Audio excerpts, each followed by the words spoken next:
I'm Nathan and welcome to Stories with a Twang. This week's episode is called I Was Pretty Sure My Wife Was Cheating on Me, but reality was much worse, by R.Z. Rodriguez.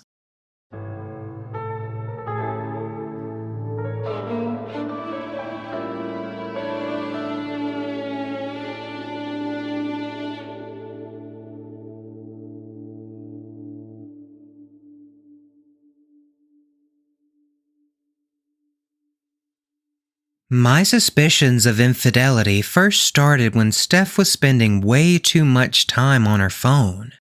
She's never been very tech dependent, so it was odd when her phone was glued to her palm. She would smile whenever her phone vibrated, giggled after reading her new message, and text back excitedly, all while the look of love marked her face.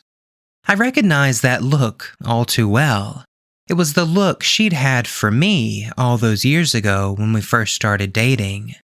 While I was sure of my wife's infidelity, I needed to validate my suspicions.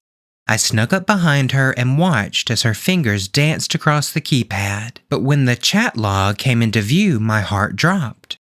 Her phone buzzed and an image pixelated on the screen. I fully expected a nude or something, but it was a photo of a man. Only the man was not whole. He was severed into many different pieces. His limbs decorated a hard concrete floor, his head pressed up against the ground, and his torso slit wide open, exposing a hollow chest cavity. I almost swore under my breath but remained composed. Steph giggled at the image and began crafting a reply. "Cute. I love how you left the eyes and the head this time." She clicked the send button, biting her thumb in anticipation of a reply. 3 subsequently blinking dots appeared on the bottom of the screen. The message lit up her phone. "I was saving them for you," winking emoji. The reply read flirtatiously. Steph repositioned herself in giddy excitement and hurriedly crafted a reply. "You mean it? When can I come down?" she wrote joyously. My heart must have been banging against my chest at this point because Steph swiveled her head in my direction, pressing the phone to her person. "What are you doing?" she said in an angry annoyance. I had so many questions festering on the end of my tongue, but my mind sputtered, still trying to come to terms with my wife's horrific messages. I just stood there, frozen, like some shock-stricken fool. Steph, however, filled the empty air with a violent reprimand. "How dare you violate my personal space? You're an inconsiderate asshole. I can't believe you," she spat out in fury. Her open palm smacked across my cheek, snapping me out of my bewilderment. When my eyes refocused on Steph, I saw a bloodthirsty rage stewing behind her pupils. I tried to say something, anything, but what can you say when your wife is texting with Jeffrey Dahmer? "Screw you, Ryan," she hissed and retreated into our bedroom, slamming the door behind her. I slumped down on the couch, contemplating what I'd just seen. Steph's never been a violent person, but here I was clutching my cheek while she was laughing at a murder scene on her phone. Night had fallen, and Steph never came out of the bedroom. The whole time I weighed my options. Should I call the police? Should I pack my shit and leave? Do I gather more evidence and get her admitted into some psych ward? The choice may seem easy from the outside looking in, but it wasn't easy for me. I wanted to give Steph the benefit of the doubt, but to do that, I needed to know the truth. I slowly creaked the bedroom door open and saw a figure sleeping soundly under the covers. On the nightstand rested Steph's phone. I cautiously entered the room, doing my best not to wake my sleeping wife. Luckily, Steph's always been a heavy sleeper. When the phone lit up the dark room, Steph stirred but quickly regained her restful slumber. I immediately opened her messages and almost dropped the phone. The gory messages were sent under the name Monster Emoji. Never in my life had an emoji filled me with so much dread.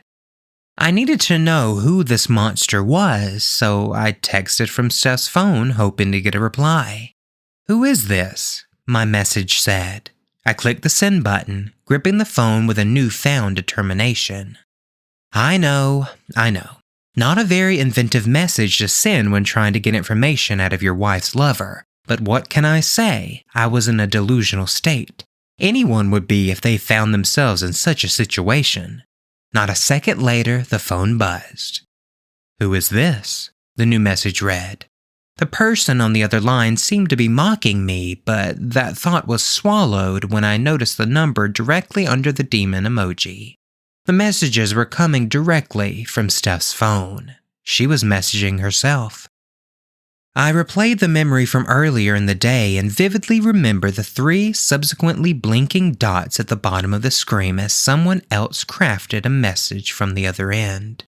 Steph's fingers, however, remained still. This doesn't make any sense, I thought to myself, but my blood ran cold as the 3 dots once again danced at the bottom of the chat log.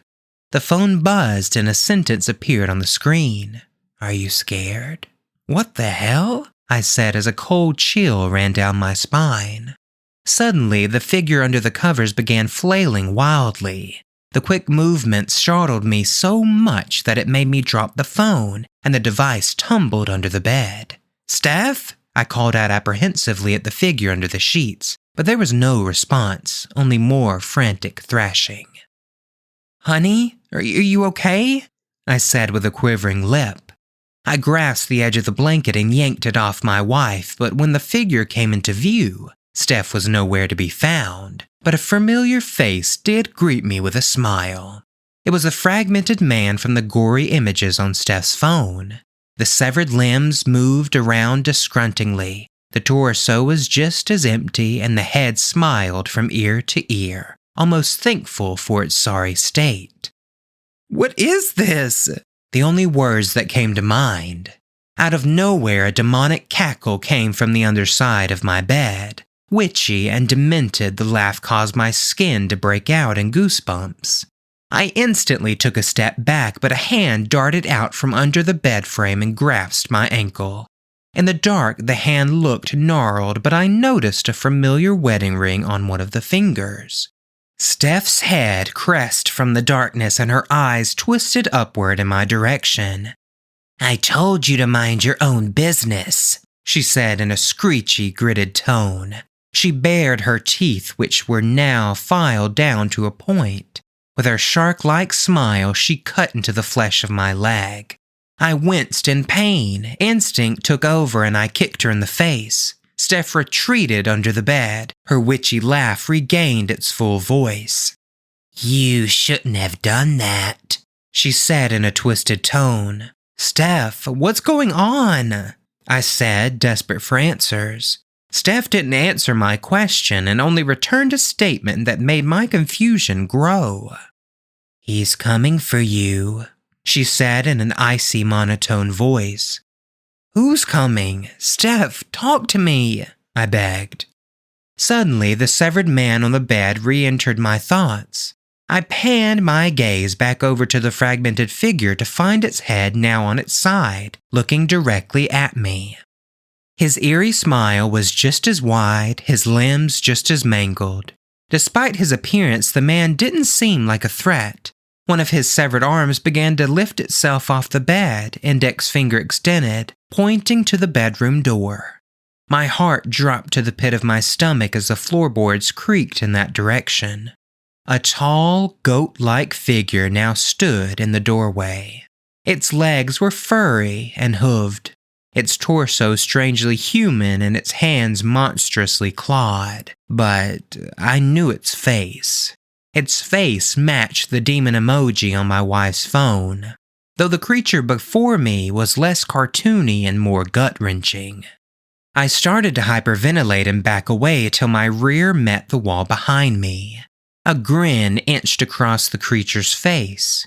It was finding pleasure in my terror. Steph crawled out from under the bed, glancing at me. She twisted her head and made her way to the creature awaiting her arrival.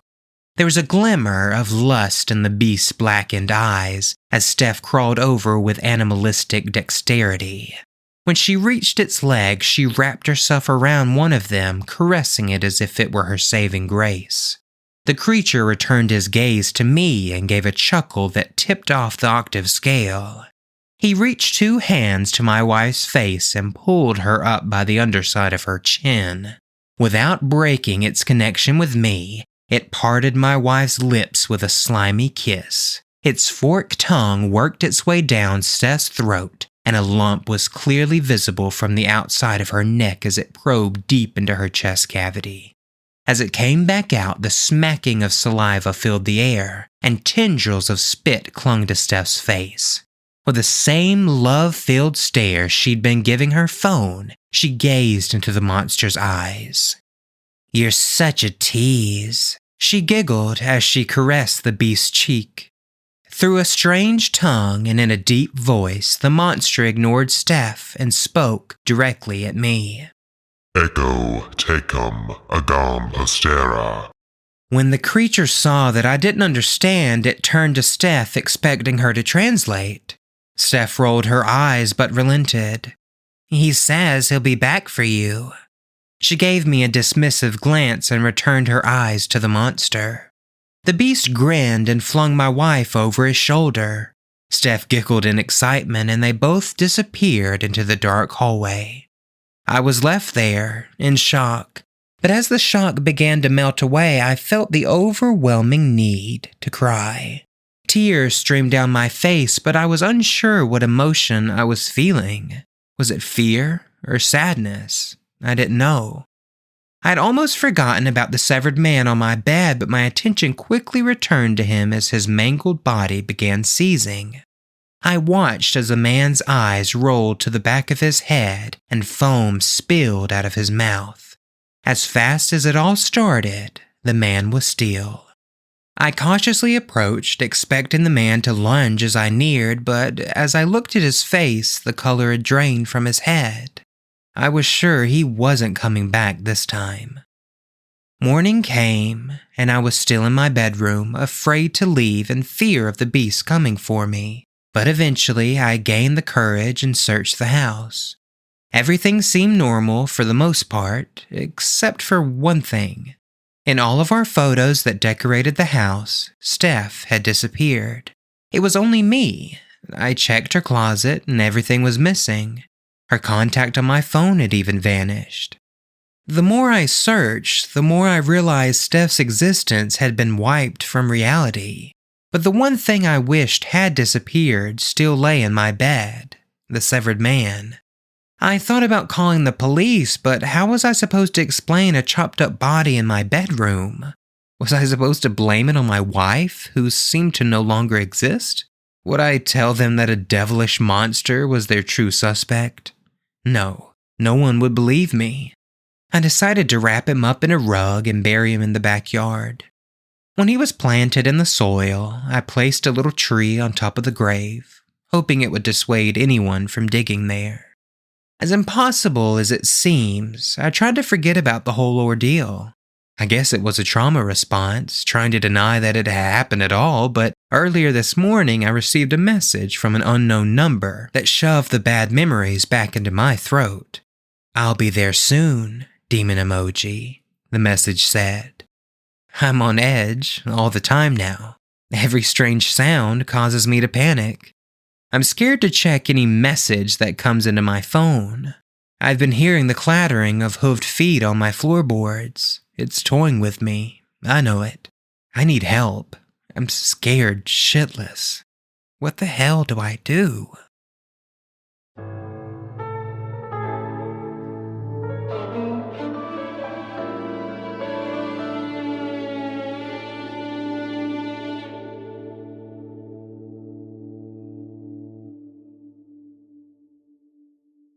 Alright everyone, that's it for this week's story. I would like to give a giant thank you to this week's author, RZ Rodriguez, for letting me read their stories on the show. I would also like to wish you all a happy and safe Halloween. I hope this story puts you in the Halloween spirit. If you have any stories you would like me to read on the show, you can send them on over to storieswithatwang@gmail.com. The show is on Facebook, Instagram, and YouTube at Stories with a Twang Podcast. It would mean an awful lot if you could rate and review the show wherever you listen, and don't forget to share with your friends and family as well. It could really help the show grow. I hope you all have a wonderful week, and until next time, remember that a little twang goes a long way.